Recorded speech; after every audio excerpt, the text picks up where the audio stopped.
So basically what I'm going to start out by doing is looking at a project that I've already made. So in this case, it's the project that you're looking at right now. This is Final Cut for beginners. Basically I'm just going to go through what I've done. Now this project is not complete, so I'm going to show you a project that's complete as well. But basically what I have here is I have the main folder. As you can see, this is what the timeline looks like. So it's basically like 4 different quadrants here. So you have kind of like where all your media is stored, which is in here. Then you have the timeline, which is where the story, it's the timeline. So as you can see, this is where all the clips are going to be arranged. And then you have the effects little panel thing over here, which has you know, the transform properties, the crop, the distort, the stabilizer, and then you have the color wheel where you can, you know, do all this color stuff. Then you have the audio over here, and you have the information on the clip. So this is like all the information, where it was filmed, what camera it was filmed on, you know, what resolution it was, and all that stuff. So basically that's kind of the four different quadrants. But you can open up other ones too. Like as you can see over here, these are the effects over here. So as you can see, you got all these different already existing LUTs and color effects and different stuff. I don't generally use the stuff that's already in here because it's not that great, but it's okay. Then you also got these kind of bad transitions in here that are just kind of overused, I think, and I don't really like them either. But yeah, that's all that other stuff. And then also it comes with audio as well. I don't have the audio downloaded on my computer yet, but it does normally come with already existing sound effects, which I wouldn't use either because they're not very good. As you can see, here's all my music here, and of course photos that I've taken on my phone. As you can see here, this is the title, so it already comes with already existing titles that I also wouldn't use, and all this weird stuff here. So yeah, that's basically Final Cut in a nutshell. I'm just joking, but yeah. So now let's go look at organization, because organization is something that I haven't started doing until the last few months, because I've just had everything in, you know, libraries. Basically, it's kind of confusing, Final Cut, and we're going to go into it right now. So if I go into Finder, and I go into YouTube, and I go into Quintfilm's behind the scenes, this is kind of how I organize my stuff. I'm going to go into another video that's kind of going to do this too, which is going to be my next video on this channel, but I'm just going to kind of roughly go through it right now. So I have all my projects here. So we're not going to really do that right now. I'm going to show you how I do that in a little bit, but I'm going to go in and I'm going to kind of explain what the difference between libraries, events, and projects are, because a lot of people get confused. So libraries are not where you store all your projects. I generally like to make a different library for each project, but you can just cram different projects into one library that are kind of closely related. But I wouldn't make there be like thousands of projects. I'd keep it under 5 if I can. I don't want to have more than 5 projects in a library, but you can have like a library titled, you know, March or something, and just have all your I don't really like to do it that way, but some people do, and if that's you, that's fine. But I like to have a different library for each project. So as you can see, just to keep it real nice organized here. So what I did for this, it's going to open it up, and basically if I go into it, okay, so as you can see here, I have this. Alright, so now let's look down here. There's going to be something called events. Basically what events are little tiny subfolders inside of your library. Kind of keep it organized. Now I did not use events for the longest time. I just kept everything in I didn't even pay attention to events. I didn't even know what they were until like a year ago. Basically what events are little subfolders, just to keep you organized. So basically, as you can see here, I have assets, so that's anything that wasn't pre-recorded, and then I have compound clips, footage, and then I have projects. I just have my project in there. That's basically what events are. They're little subfolders. That's basically, long story short. Then inside events, you can do something called keywords, which I think are really interesting, where you basically, inside of assets, I can have graphics, music, and videos, which I love these little keyword things. They're really helpful. As you can see, if I go into footage, I have all my different cameras down here. So I have my iPhone 7, I have screen recordings, and my Canon Rebel T3i. So that is really helpful there. And that's basically, long story short, about all the things. Now I would not recommend putting all your projects into one library. That's going to slow down your hard drive significantly, but you can have a library for like a broader thing, like YouTube in 2020. If you're only making like 5 videos a year, that's fine, but if you're doing anything over 5 projects, yeah, no, I wouldn't do that. So now let's create an entirely fake project here, and I'm going to kind of show you what I do. This is the video that you're watching now. So this is how I'd create a video like the one you're watching now. So basically, first things first, I'd create a new folder, and I'm just going to call this one, imaginary project, and I'm going to put that there. So then I'm going to go into that, and there's going to be nothing inside. So first thing I'm going to do is I'm going to create a folder, and I'm going to call it footage. I'm going to make one called footage, and then I'm going to make another folder, and I'm going to call this one assets. All right. So there's footage and assets there. And those are kind of the main 2 folders that I have, but if I need to, I will create another one like thumbnail. So the thumbnail for this video that you're watching will be another folder, but generally I don't leave that. This is the kind of how I do it. And then basically the next thing that I'm going to do is I'm going to go into Final Cut. I'm going to go up here to File, New, and then Library, okay? So then I'm gonna I'm gonna bring that into QuickFilms behind the scenes, and basically I'm just gonna go imaginary project. I'm just gonna leave it in there, and I'm gonna call this one imaginary project. Make that, and basically this is what's gonna happen. So this is what's gonna happen. It's gonna create two events for you. This is actually not an event. This is like a folder. It's gonna create a folder and an event. You're just gonna want to delete that, and you're gonna want to delete that, but you can't delete it yet because you're gonna have to import something. So if you try to delete this right now, it's gonna say you can't delete it because there has to be one event in here. So basically the next thing that you're going to do is you're going to go and you're going to make one event for footage. So if I go back in here, I'm going to make a new event, and I'm going to call this one, and I'm going to make sure that's inside the library of imaginary project, and then I'm going to delete this one because we don't want that one. I'm just going to continue it. Then I'm going to create another one for assets. So another one for assets. And then basically I'm gonna make the keywords in here, but I'm gonna go back into Finder. So I'm gonna go back into Finder now, and I'm gonna go into footage, and basically I'm gonna create a new folder, and let's say I'm shooting it on the Canon Rebel T3i. Alright? And then let's say I'm also recording on another camera like the iPhone XR. And then let's just say I'm recording on one more camera like iPhone 7. Alright, so there's the three cameras. The other thing that I'm going to do is to make them look a little bit nicer here. I'm going to go up here, and basically I'm going to go sort by, and then I'm going to go snap to grid. Basically then it will snap to the grid here, which is just a little bit easier when I'm organizing. So yeah, there's all the different cameras, and basically what I'm going to do is I'm going to put different stuff in this camera. So if I'm going to go into, and I was recording this film the other day with my good friend Shay, but basically this was actually shot in the Sony a6500, so I'm going to make another category for that. But basically let's say I want to bring in some footage here, so this one and this one, let's say. Okay, so I'm going to just drag and drop that, and then I'm going to bring it into the Canon Rebel T3i. It's just going to copy it. It might take a little bit depending on how big your file is or how much stuff you're importing. I'm just going to rename this the Sony. So basically there's our footage here. If I go into Sony a6500 here, I can literally just drag that in footage, and there it is, Sony a6500. So we got this shot here. And then basically the final thing that I'm going to do is I'm going to create another event, and I'm going to name this one Projects. And then basically I'm going to create a new project in here. So I'm going to go File, New Project. Basically I'm going to name this project, and basically this is where you get to decide, like, this is actually a very important stage here that a lot of people just go, okay, that looks good, and just, you know, do it. So this is very important because you have to choose your frame rate. If you've never used any editor before, I'm going to kind of go over on what these things mean, but let's just go here. So basically the first thing you're going to do is format. So do you want it to be 4K, 1080p? Those are kind of the two main. Generally, if you're shooting on like an entry-level camera, it'll be 1080p. If you're shooting on like a high-end camera, it'll be 4K. You're going to want to know what your camera is, so go and see if your camera's 1080p or if it's 4K. You can have the project be 4K and have it be shot in 1080 and just upscale it to 4K. But generally, if you're working on like a a moderate entry-level computer, you're going to want to have it be 1080p because that's a lot less of a.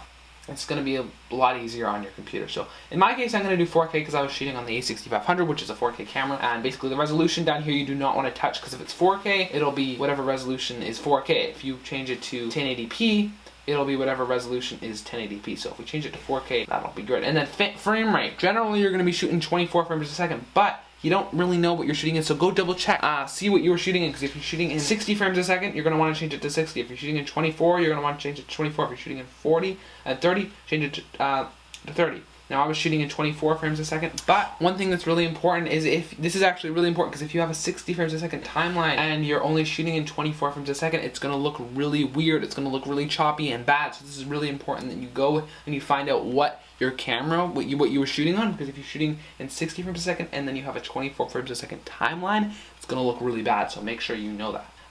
Audio, you're going to want to make sure it's stereo, not surround, but it doesn't really matter. Sample rate, it's all good, you can just press OK. But let's say you don't like this, you want to have your own custom resolution like me. So basically you're going to want to go here and you're going to want to go custom. That's going to have everything be custom, so you can have your own custom resolution, and basically you can change different stuff here. So you can have all this stuff for custom. I'm just going to leave it 4K here, and there we go. I'm just going to press OK. Our project is here, and you're going to see that we have a timeline down here. It's really exciting.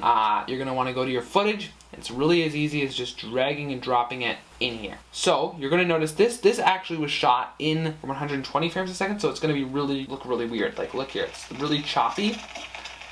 because we're having it in a 24 frames a second timeline. So basically why I shot it in that high of a frame rate is so I can slow it down later. So how do you slow something down in Final Cut? That's a really good question because you're probably going to be doing this all the time. So basically you're going to want to go up here to this little time thing and you're going to want to go slow.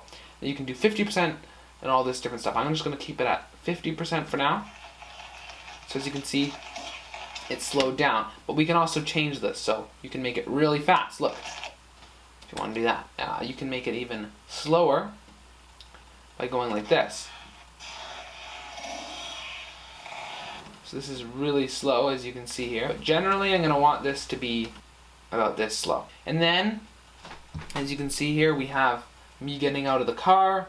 And I want to intercut to this shot here. So this is very important if you want to do some intercutting. Now you can do it the easy way and just put it on top here and kind of try to like match it up. But another way that you can do it, which is kind of interesting, is click both of these and go new multicam clip. So you're just going to want to go multicam clip. I'm just going to call this one multicam clip 1. And generally I'm going to actually put this into a new event. But since we're just doing this for the sake of just doing this, I'm just going to leave it in footage, and basically there I go. So if I put multicam clip 1 onto the timeline here, if I go view here, if I go angles, you can see here we have 2 clips here. So if I go, we can see the two clips here. So basically if we go into that multicam clip, we can see them. I'm just going to put them right on top of each other here, and then we can alternate. So this is really cool because as you can see here, we want to make sure these are happening at the same time. So I'm just going to go back and I'm just going to do some cutting here. Shortcut for cutting is Command B and then delete, which is really nice. You can also just click B and then use the cut tool and just cut like that. I like Command B and then delete. You're going to be using that shortcut a lot. And then if you're like, oh no, I'm stuck in this, I don't know what to do, just click A and it will come back to the normal. Here, but I made some mistake. Just go like that. There we go. And as you can see here, is happening relatively at the same time. Basically, we want to cut right here, let's say. So basically what we're going to do is it's currently highlighted on this clip, but basically what we can do is we can just switch it to that one, and it'll make a little cut, and then look. And it's just going to make your editing a lot smoother in my mind, so we close this back. And you already have yourself a little bit of an edit. We're just going to cut that off there. And we have ourselves a little bit of an edit, but the clip that comes after this, Josh, this clip here, so basically what we're going to do is shortcut for dragging it into the timeline. You can just drag it into the timeline like that, but if you want to be a little fancy, keyboard shortcut for that is E. We can just bring it into the timeline like this, and as you can see, Josh, I kind of want to have this bit start a little bit before he's killed. So basically what we're going to do here is shortcut Command B and then delete. That'll just cut it like that. Basically I'm just going to drag that over top of both of these clips.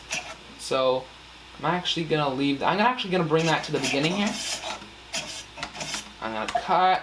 So basically I'm actually going to cut to this clip here. And one little thing that you can do is, let's say you want the audio to kind of overlay onto the bottom clip, which is going to make it a lot smoother. You can double click to detach the audio, but if you want to like permanently detach it, if you want to, like, so as you can see, the audio still carries along with the clip. There's still one clip. This is going to be kind of like in Premiere, this is going to how all the clips look. But if you want to make the audio completely detached, you're going to want to right click, you're going to want to go detach audio. And that way the audio is completely detached, it's its own layer, but we can just Command C that, and we can just double tap, and you're going to just want to, basically it's really easy, you're just going to want to cut this clip, trim it like that, and then basically, and you can see the audio is kind of overlaid there as well. So now, as you can see, the audio and the video are kind of synced there. So, this is the car. And that's our little edit we've made. But of course there's more to Final Cut, so I gotta keep going. Basically, the next thing we're gonna talk about is effects. So let's say we wanna add some effects to this, like LUTs, which if you don't know are kind of like already preset color things. So basically what we're gonna do is we're just gonna open up this right here, aged film here, which is gonna make it look kind of like old. We can add that, so you're just gonna wanna drag it in and drag it into the first clip here.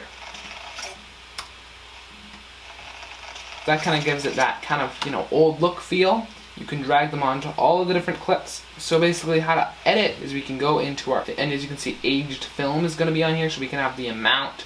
We can basically change the grain. We don't want maybe that much grain. We can change the scratches in the film. We can change the amount of basically dust and all this stuff. And that's kind of how you do that. But we can delete that, and let's say we want to create our own color. So we can go up to this little color wheel thing here, and there's a few ways to do it. Now I always used to do it with color wheels, but I've been kind of actually preferring doing it this way. So let's start with the color. Basically we can change the color of this clip by going like that. And that's kind of cool, but you don't really want to play with these that much unless you're trying to overall change the color tone. So basically, I'm going to change the color tone a little bit into more of the blue, but I'm not going to go all the way like that because that's a little bit overkill. Slowly change, gradually change. Then basically I'm going to go into saturation, and I'm going to just bring up that saturation. Just like that. Exposure, I'm going to bring down these two, but not too much. I'm just going to bring down them a tad bit, and then I'm going to bring up this one. As you can see, before, after, before, after. Now let's say I want to just get rid of that blue because it's a little bit extreme. We can just 0, and they're all back at 0 now. So now, before, after, before, after. And that's kind of how you color correct something in Final Cut. Now Final Cut, I will say, is not very good at color. The way it handles color is not very good. Like Premiere, if you compare it to Premiere completely. Premiere just blows right out of the water. It's amazing, and it handles color like really well. And then if you want to even go further, DaVinci is like the master of color, and that's what I use to color all my short films and all my videos and all that. But Final Cut does have some basic colors in here, and they're okay for beginners, but when you're actually trying to get into more professional stuff, definitely I would recommend using DaVinci for color. It's really great. I'm going to actually do a video on DaVinci because I think it's great. So remember to subscribe for that. That's kind of how you do some color. Now with audio, basically how you bring up the audio levels is you're going to see this little line here. Basically we can control the number of dBs that way. If we hold command, we can kind of get a little bit precise there, so we can go a little bit slower. If you just don't hold command, go like that. Let's say you want to create some audio keyframes. So if you want to create some audio keyframes, basically you're just going to click Option, and then just hover over that little line, and it's going to have a little keyframe button, and you're just going to want to click. And as you can see, I've added a keyframe. And you can't adjust with just one keyframe. You're going to need to create two keyframes. So let's say I want to create another keyframe right here, and now I can pull this down, and I can kind of have. Now, if you don't want to add keyframes, if you're not that type of person, you also have like a little slider here that will kind of gradually fade out the audio that I do use a lot. But keyframes are a lot more precise, so the pros use keyframes and the beginners use the slider things. But the keyframes are really nice, and I didn't know how to use keyframes till like a year ago, so that's nice. Also, there's also audio effects down here. So if we go to audio effects, we have this kind of like alien, different stuff, car radio, muffled, all this stuff you can find, and it's just as easy as dragging in the other ones. You can just drag it right in. And then for titles, we can go ahead and add a basic 3D title over here, right here, and to fit with the mood, we can have a title here. How we edit that title is, as you can see, go into the title by clicking it. You're going to notice here we have a big T. You're going to want to go into that T, and you can edit the title. Although if you want to edit the title, edit the font and all that stuff, you're going to want to go into this little writing box here, and you can change the different styles. So let's say we want to change it into another 3D title. Kind of go with the old theme and make it old wood. Alright, so now if we go down here, if you're using a 3D text, if you're using a 2D text, it's going to be a little bit different. But if you're using a 3D text, you can see we can go in here and we can literally change the different types of fabric. So if we use polka dot, we can create a new one of these. And basically, you know, you can go and do this on your own because it is kind of fun, and you can really experiment with some titles over here. But if you want to like add, you can have your own custom title. But if you want to use one of their other titles, you can also use.